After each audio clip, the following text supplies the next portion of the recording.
여러분, 요즘 시대 사람들이 가장 관심 있는 게 뭘 것 같아요? 여러분, 뭐에 그렇게 관심이 많습니까?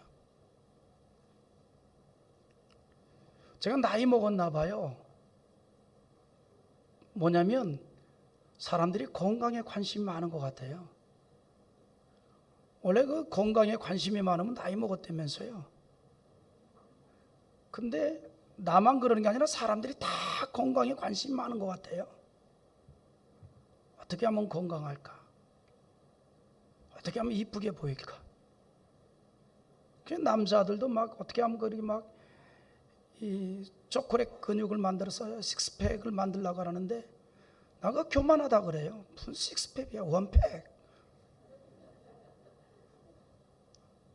사람이 이제 하나로 가야지 그냥.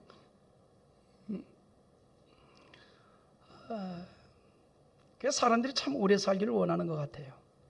근데 여러분, 힘쓰고 애쓰지 않아도요 요즘 오래 살아요. 그냥 오래 삽니다. 그 조선시대 문헌을 보면 일반인들의 평균 수명이 요즘 시대에 비하면 너무나 낮았어요. 그 국사편찬위원회 자료에 보면 조선시대 평균 수명이 나옵니다. 근데 좀 이 계층 간에 좀 차이가 있는데 그 시대 개념으로 천민의 평균 수명은 40에서 47세입니다. 얼마 못 살았어요. 그렇죠? 양반은 조금 그보다 더 살았어요. 50에서 56세입니다. 근데 굉장히 재미있는 자료가 있습니다. 당연히 천민보다도 오래 살고 양반보다도 오래 살고 심지어는 임금님보다도 오래 산 부류가 있습니다. 이른바 환관, 가로 열고 내시 가로 닫고 평균 수명이 70입니다. 어떻게 환관들은 평균 수명이 천민 40에서 47세 때 70을 살았을까 궁금하죠. 이것에 대해서 철학적으로 해석한 분이 있습니다. 간단해요. 환관은 처자식을 먹여 살려야 할 근심 걱정이 없어서 오래 살았을 것이다. 이렇게 철학적으로 해석을 한 분들이 있어요. 나 그 말을 듣고 우리 남자분들을 참 애쓴다고 박수 한번 해드리세요. 박수 한번. 고생했어. 그러니까 박수 치는 사람도 눈빛이 자기만 고생했나? 다 했었어요. 다 같이 박수 한번 하세요. 다 같이. 응? 네.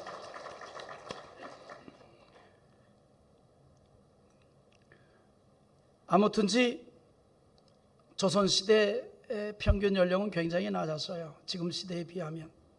그런데 말이죠, 이런 조선시대에도 깜짝 놀랄 정도로 장수했던 왕이 있습니다. 알 거예요. 누구죠? 영조대왕. 82세까지 살았어요.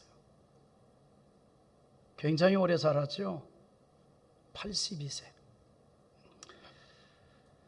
자, 그러면 성경은 우리가 얼마나 살으라 그럴까? 물론 뭐 창세기에 보면 무드셀라 같은 사람은 징그럽게 오래 살았죠. 그런데 성경에는 이렇게 말합니다. 우리의 연수가 70이요 강건하면 80이라 그랬어요. 80이라 그랬어요. 시편 90편 10절에 있는 말씀인데 우리의 연수가 70이요 강건하면 80이라도 그 연수의 자랑은 수고와 슬픔뿐이요 신속히 가니 우리가 날아가나이다. 자, 그러면 지금 현재 대한민국 평균 수명은 얼마나 될까요? 오늘 왜 주일날 특별히 이 광복절 기념주일에 오래 사는 문제를 가지고 이렇게 얘기하고 있을까? 2017년 통계청 발표한 자료에 근거해 보면 우리나라 평균 수명이 82.7세입니다. 물론 이 평균은 질병이나 사고로 젊은 나이에 사망한 사람도 포함하고 있기 때문에 일반적 수명으로 본다면 평균보다 무조건 거기에 10년을 더 붙여야 돼요. 그러면 대략 평범한 사람들은 몇 살까지 사는고 하니 92.7세까지 삽니다. 근데 아무것도 안 해도, 헬스클럽 안 다녀도, 다이어트 안 해도, 필라테스 안 해도 그냥 92.7세까지 그냥 무난히 간대요. 더 살고 싶은 표정 같아요. 그런데 남자와 여자의 평균을 나누어서 보면 또 달라져요. 남자는 79.7세, 여자는 85.7세입니다. 그래서 여자들이 남자들보다 평균 6년을 더 오래 산답니다. 그런데 여기서 조금 실수하면 요즘은 100살 다 넘어갑니다. 요즘 실수하면 100살 넘어가요. 애직 안 하면 그냥 다 100살 넘어가요. 정말 오래 삽니다. 근데 중요한 사실이 있어요. 40이든 50이든 70이든 100세든 간에 모든 인생은 반드시 이 땅을 떠난다는 거죠. 모든 인생은 죽는다는 겁니다. 죽을 수밖에 없어요. 모든 인생은 주님 앞에 설 수밖에 없는 겁니다. 여러분, 우리 인간 편에서 볼 때에 70쯤 살았으면 좀 아쉽다, 100세 살았으면 좀 여한이 없겠다 하지, 하나님 편에서 볼 때 그거 아무것도 아닙니다. 우리 인간 편에서 볼 때 그거 도토리 키재기지, 하나님 편에서 볼 때는 그거 아무것도 아니에요. 하나님 뭐라 그랬어요? 1000년이 하루와 같다 그랬어요.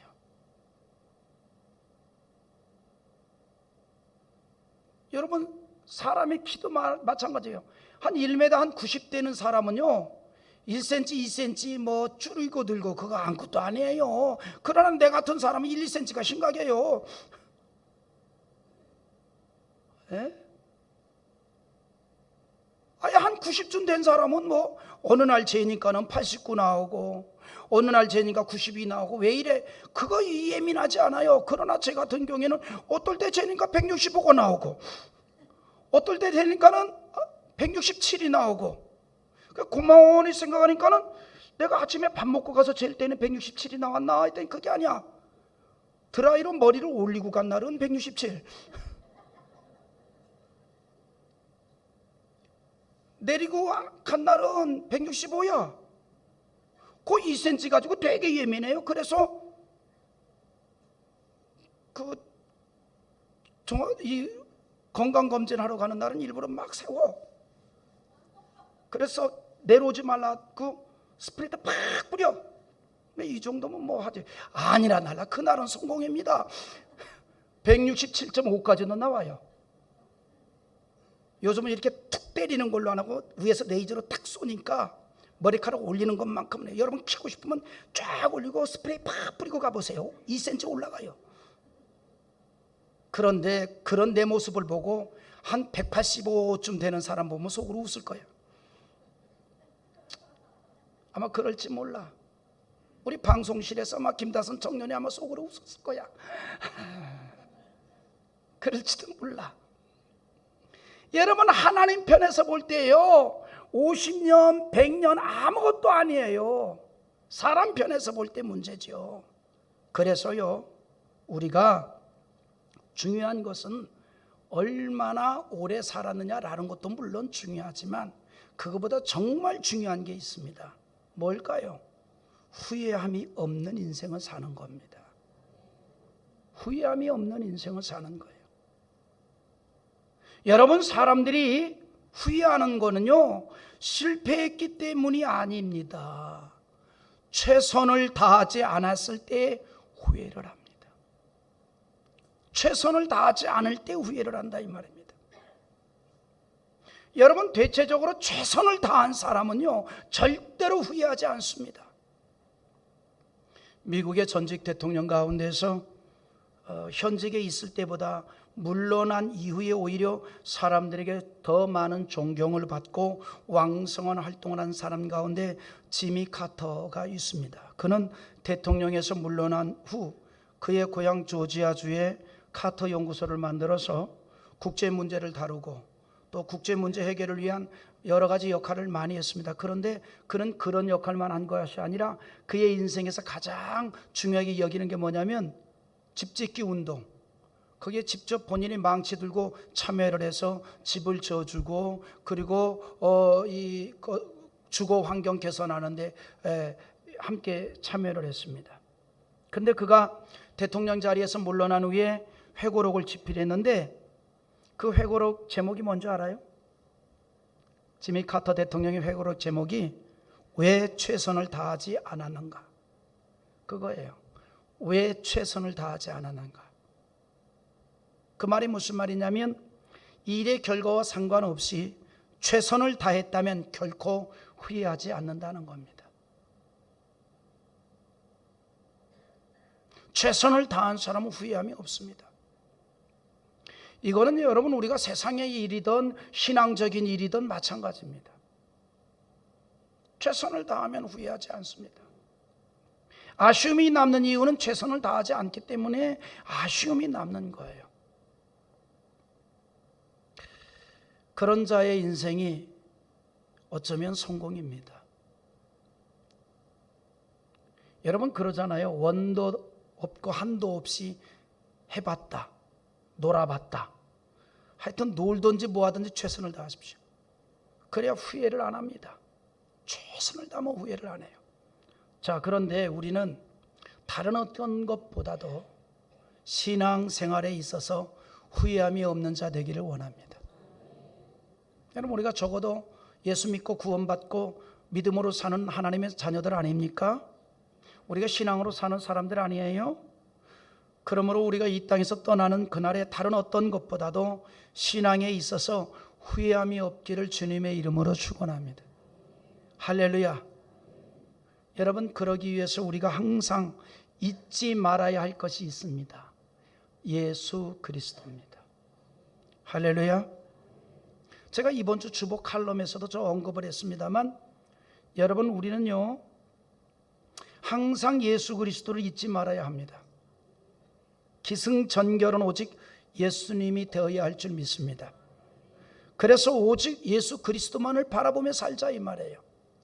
히브리서 12장 2절에 이런 말씀을 했어요. 우리 한번 다 같이 읽어보겠습니다. 히브리서 12장 2절입니다. 시작. 믿음의 주여 또 온전하게 하시는 이인 예수를 바라보자. 그는 그 앞에 있는 기쁨을 위하여 십자가를 참으사 부끄러움을 개의치 아니하시더니 하나님 보좌 우편에 앉으셨느니라. 할렐루야. 믿음의 주인이 되신 그리고 우리의 신앙을 온전하게 하시는 예수님만을 바라보는 자 되기를 원합니다. 자, 그런데 왜 우리가 예수님을 바라봅니까? 첫째, 예수님을 의지하기 위해서 바라보는 거예요. 둘째, 예수님을 닮아가기 위해서 바라보는 거예요. 셋째, 예수님을 세상에 증거하기 위해서 바라보는 겁니다. 여러분 그러기 위해서는 누구보다도 우리는 예수님을 더 자세히 알아야 합니다. 더 자세히 알아야 돼요. 여러분 절친한 친구의 특징은 뭡니까? 절친한 친구의 특징이 뭐예요? 나에 대해서 잘 아는 자가 절친한 친구잖아요. 나 혼자 얘기하나? 여러분 가운데 나의 절친 그러잖아요. 나의 절친 그러면 그 절친은 그 사람도 나를 알고 나도 그 사람을 알 때 절친이라 그러잖아요. 내 성격도 알고 내 취향도 알고 내가 뭐 좋아하는 줄 알고 이게 절친이에요. 뭐 예를 들어서 우리는 한 40년 된 절친인데 너무 친해. 그런데 상대방이 어떤 음식을 좋아하는지를 몰라. 어떤 음식을 싫어하는지를 몰라. 이거 절친 아니에요. 적어도 절친이라고 한다면 카톡이 와가지고 무더위 시원한 냉면이 생각나네. 나도 마찬가지야. 날짜를 잡지. 내가 냉면찜 맛있는데 알아놨어. 이게 절친이야. 왜? 내가 냉면 좋아하는 거 너무 잘 알거든. 그러니까 그 사람도 냉면 좋아하거든. 그러니까 냉면 좋아하는 집을 알아놨대. 이게 절친이에요. 잘 알아야 절친이지. 아무것도 몰라. 그 절친 아니에요. 그냥 아는 사람이에요. 아는 사람이에요. 저하고 여러분은 절친이야. 왜? 여러분이 저를 너무 잘 알잖아. 오 목사님 싫어하는 거 카레. 응? 좋아하는 거 냉면. 그게 절친이잖아. 이게 절친이에요. 알아야 절친이에요. 모르면 절친이 아니에요. 자, 그러면 우린 예수님과 절친한 정도가 아니라 예수님을 영접하고 사는 사람들이에요. 예수님과 함께하는 사람들이에요. 그럼 누군가에게 예수님을 자세히 말할 수 있어야 되잖아요. 이게 그리스도인이에요. 우린 예수님과 함께하는 인생 아닙니까? 천국 들어가는 그날까지 주님과 함께하는 자들 아니에요? 나와 함께하는 예수 그리스도를 누구보다도 내가 잘 알아야지요. 그래서 누군가가 내게 묻습니다. 당신과 함께하는 예수 그리스도가 어떤 분입니까? 라고 묻는다면 우리가 조곤조곤 얘기해 줄 수 있어야지요. 그의 사역은 이런 거였습니다. 그분은 이 일을 위해서 이 땅에 오셨습니다. 그래서 설명을 해줘요. 그리고 그의 성품은 이런 분이십니다. 이걸 알아야 우리가 예수님을 소개할 수 있지요. 이걸 모른다면 예수님하고 친한 분들 아니에요. 예수님이 뭐라고 하는 거니? 너희는 나의 벗이라 그랬어. 친구랍니다. 친구는 잘 알아야 돼요. 근데 예수님은 우리를 너무 잘 알아요. 근데 우리가 예수님을 잘 모를 때가 많단 말이죠. 그래서 오늘 설교 제목이 뭔지 알아요? 예수님은 이런 분. 나와 함께하는 예수님은 바로 이런 분. 그 예수님을 오늘 본문을 통해서 우리 한번 생각해 보기를 원하는데, 예수님의 다른 것보다도 예수님의 성품에 대해서 우리가 좀 생각해 보는 시간 되기를 원합니다. 자, 예수님은 어떤 분이신가요? 14절에서 한마디로 이렇게 말하는데, 우리 한번 14절 다시 읽어보겠습니다. 시작. 라오디게아 교회의 사자에게 편지하라. 아멘이시요 충성되고 참된 증인이시요 하나님의 창조의 근본이시니가 이르시되. 아멘. 자, 여기서 예수님에 대한 소개가 나오는데, 예수님의 성품 가운데 가장 중요한 게 뭐냐? 아멘이랍니다. 아멘. 예수님은 아멘의 성품을 가지고 있어요. 그래서 예수님에 대해서 뭐라고 얘기했는가 하니 아멘이라 그랬어요. 아멘. 여러분, 우리가 신앙생활 하면서 가장 많이 사용하는 단어가 아마도 아멘일 거예요. 그만큼 아멘은 기독교 신앙에서 매우 중요합니다. 성경에서 아멘이 사용될 때에 몇 가지 경우가 있습니다. 첫째, 자신의 진술을 확증할 때. 둘째, 서약을 허락할 때. 셋째, 설교와 기도의 동의의 뜻으로 내 신앙 고백의 응답을 강조할 때 아멘 합니다. 한마디로 아멘이 뭡니까? 긍정이에요. 인정하는 겁니다. 받아들이는 겁니다. 그런데 예수님의 성품에 대해서 뭐라고 표현했는가 하니 아멘 이렇게 표현했습니다. 무슨 말이에요? 예수님은 하나님의 뜻에 언제나 긍정이었습니다. 예수님은 하나님의 말씀에 언제나 아멘이었다 이 말입니다. 그는 아멘이고 긍정이었습니다. 예수님의 탄생과 생애와 고난과 부활과 승천이 아멘이었습니다. 재림도 아멘입니다. 인간을 구원하기 위한 하나님의 구원계획에 아멘으로 순종을 했다는 것입니다. 예수님의 성품은 아멘이에요. 다시 말해서 예스라는 겁니다. 오케이라는 겁니다. 이게 예수님의 성품이에요. 적어도 하나님의 뜻에 있어서는, 적어도 하나님의 말씀에 있어서는 예수님은 언제나 아멘입니다. 오케이라 이 말입니다. 노 땡큐가 아닙니다. 오케이입니다. 여러분, 우리가 그 주님을 모시고 사는 자들입니다. 그래서 우리도 주님과 함께하는 신앙의 특징이 뭐냐? 아멘입니다.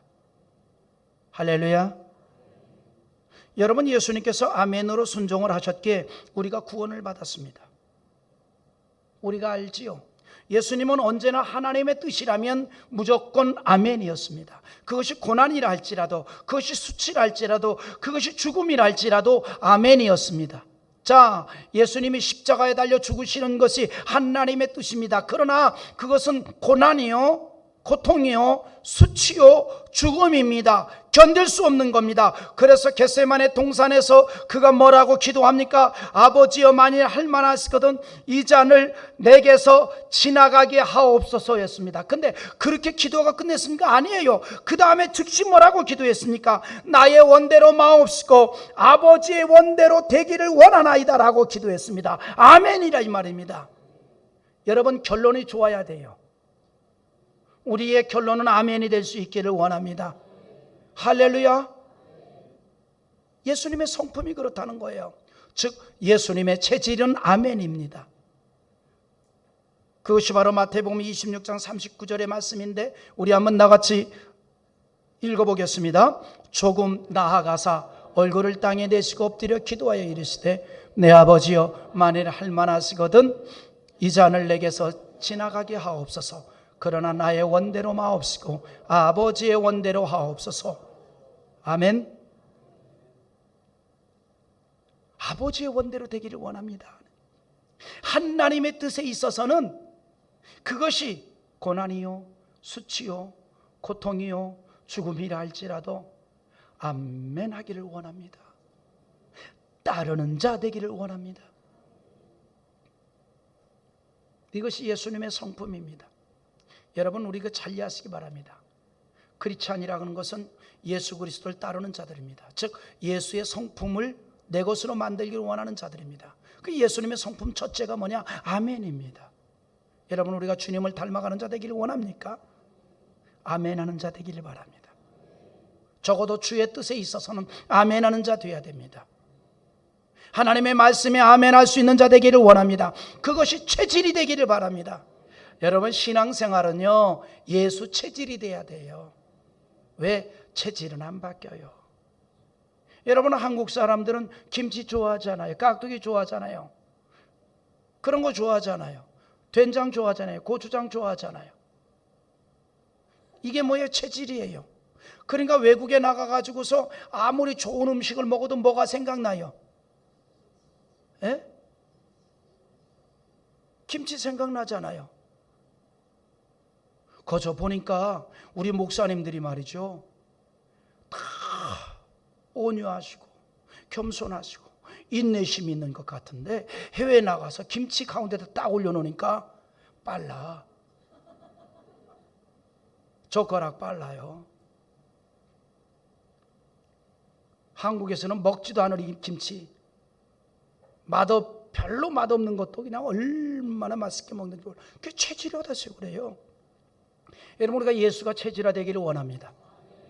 그 예수는 우리 이 첫째가 뭐냐면 아멘이라 이 말이에요. 그런데 신약 성경에 보면 이렇게 예수 체질화된 분들이 많이 있어요. 그 예수 체질화된 사람들이 뭐예요? 노가 아닙니다. 예만 있습니다. 고린도후서 1장 19절에 보면 나와요. 한번 읽어보겠습니다. 시작. 우리 곧 나와 실로 아내와 디모데로 말미암아 너희 가운데 전파된 하나님의 아들 예수 그리스도는 예하고 아니라 함이 되지 아니하였으니 그에게는 예만 되었느니라. 아멘. 예하고 아니라 함이 되지 아니하였으니 그에게는 예만 되었느니라. 여러분, 예수님은 하나님의 뜻에 대해서 예만이 있었습니다. 우리가 그분을 따라가는 거예요. 그래서 우리는 언제나 하나님의 뜻에 예스맨이 되기를 원합니다. 할렐루야. 옆에 있는 분들하고 인사합시다. 하나님의 뜻에 예스맨이 됩시다.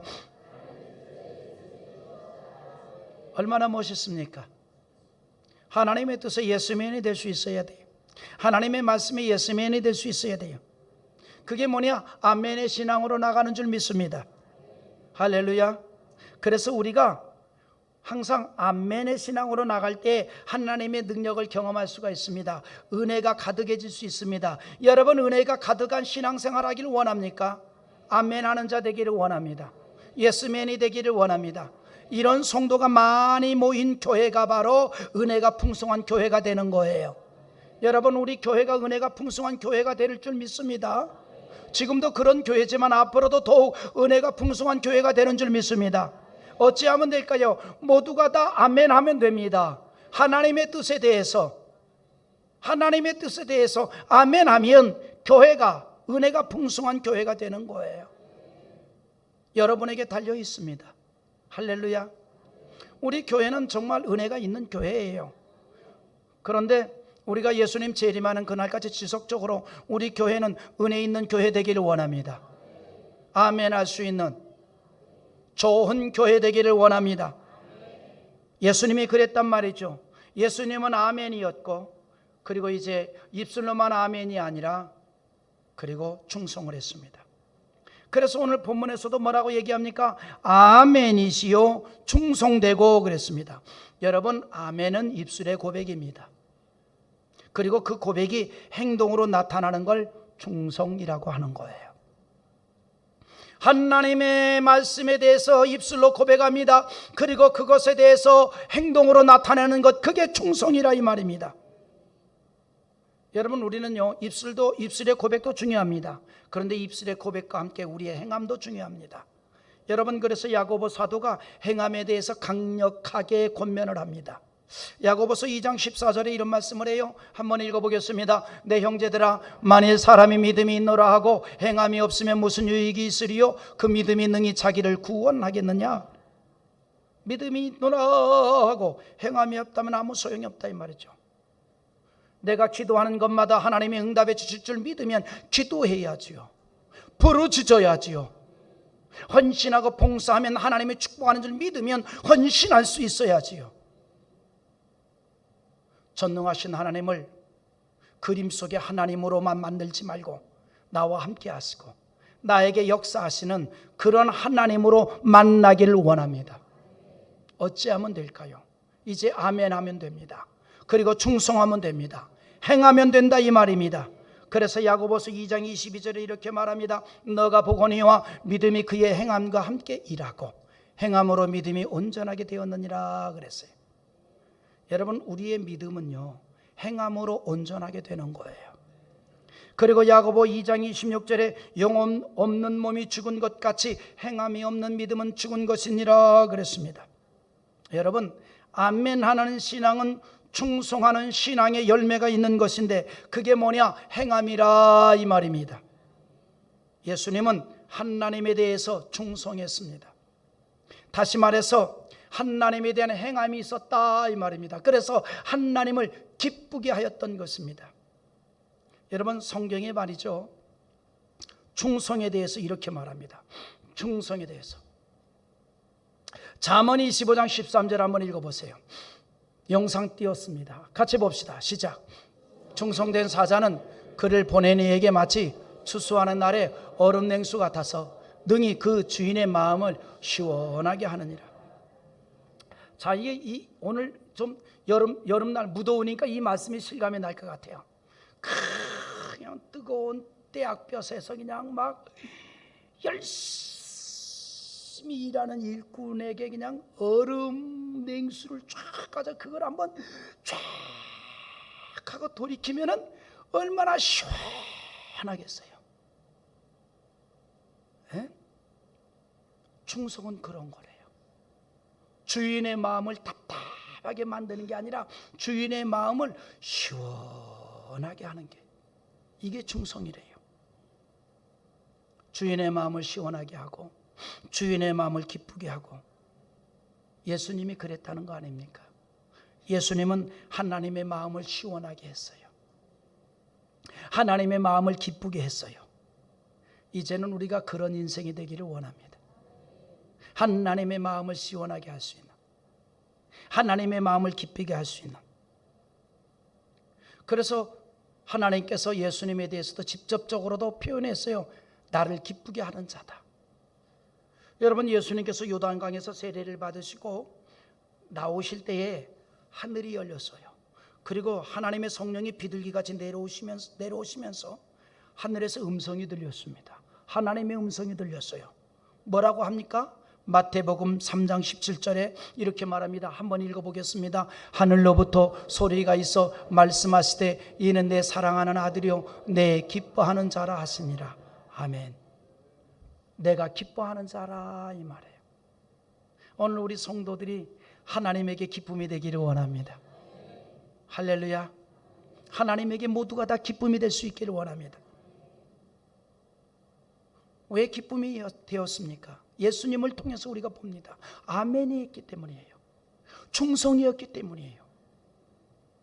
그래서 하나님에게 기쁨이 되었다는 겁니다. 예수님은 철저하게 이 세상에 온 것은 자신의 뜻을 행하기 위해서 온 것이 아니고 자신을 세상에 보낸 하나님의 뜻을 행하기 위해서 왔다라고 했습니다.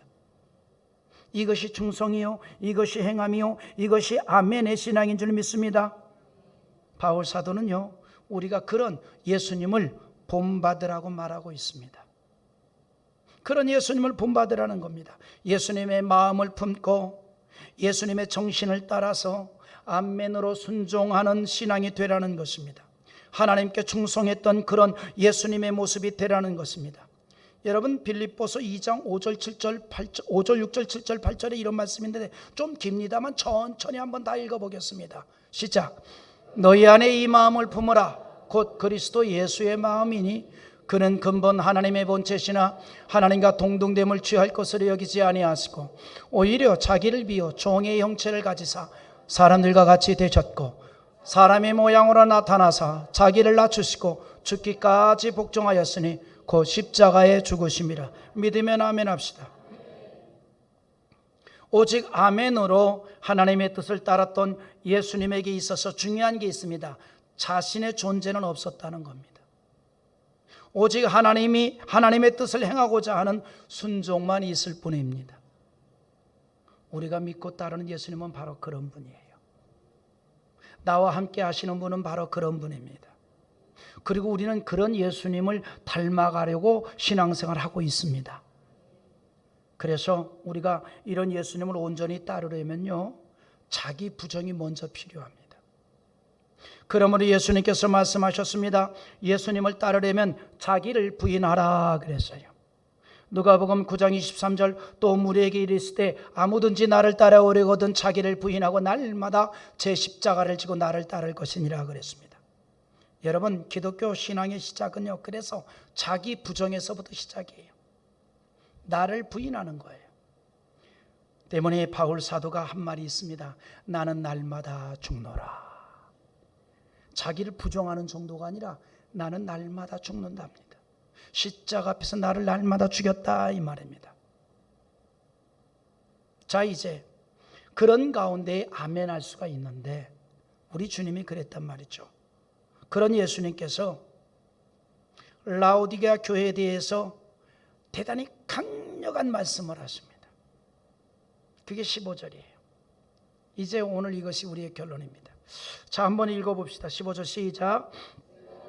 행위를 하노니 너가 차지도 아니하고 뜨겁지도 아니하도다. 너가 차든지 뜨겁든지 하기를 원하노라. 여기 보니까 내 행위가 미지근하다, 이 말이에요. 여러분, 우리 신앙은 분명하기를 원합니다. 예수님에 대한 우리의 고백도 분명하기를 원합니다. 주는 그리스도시요 살아계신 하나님의 아들이라는 고백이 분명하게 있기를 원합니다. 왜요? 로마서 10장 10절에서는 이렇게 말씀하고 있습니다. 사람이 마음으로 믿어 의에 이르고 입으로 시인하여 구원에 이르느니라. 여러분, 그래서요, 우리가 항상 입술의 고백이 중요해요. 하나님의 말씀 들을 때는 아멘 하고 받아들일 수 있기를 원하고요. 할렐루야. 입술의 고백이 중요한 거예요.